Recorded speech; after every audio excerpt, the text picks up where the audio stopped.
High বন্ধুরা, তোমরা সবাই কেমন আছো? আমরা বাস কাটতে চলে এসেছি। তারকেশ্বর যাব বলে বাঁক নিয়ে বাড়ির থেকে বেরিয়েছি। এখন আমাদের বাস কাটা চলছে। আমাদের বাস কাটা হয়ে গেছে।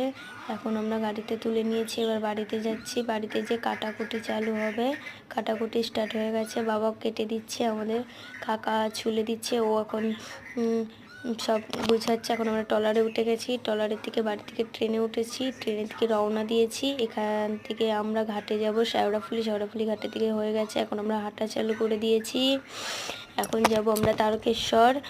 এখন কত লোক দেখো গাইস, অনেক লোক, মানে এত যে ভিড়, মানে না বলার মতো।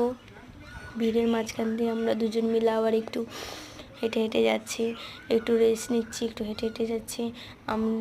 আমার একটা বান্ধবী, ওটা হচ্ছে মামা, আমরা 4 জন মিলে গেছি। আরও 4 জন ছিল, তারা নিখোঁজ হয়ে। এটা হচ্ছে ডাকাতকালী মন্দির। দেখো তোমরা কেমনভাবে জল দিচ্ছে আর কতটা ভিড়। এখানে বলছে শুধু সাবধান হতে। কত কারোর মোবাইল টোবাইল চুরি হয়ে গেছে। বারবার তো আমরা শুধু ফোনের দিকে তাকাচ্ছি। দিয়ে এখান দিয়ে সবাই দেখো কেমনভাবে জল দিচ্ছে। জল দিয়ে আমরা চলে গেছি। এই হেঁটে হেঁটে মানে কিছু মতে বেরোতে পারছি না, এতটা ভিড়। তাও আমরা কষ্ট করে বেরিয়েছি। আবার ওখান থেকে বেরিয়ে একটু রেস্ট নিয়ে আবার হাঁটা চালু করে দিয়েছি। দেখো পায়ের অবস্থা কি, পায়ে লাস্টে মজা পড়েছি এখানে। এটা হচ্ছে আমরা তারকেশ্বরে ঢোকার গেট। আমি নমস্কার করে নিয়ে আমরা দুজন আবার রওনা দিলাম তারকেশ্বরে যাওয়ার জন্যে। আমি লাস্টে হাঁটতে পারছিলাম না, আমাকে একটু ধরে হাঁটছি।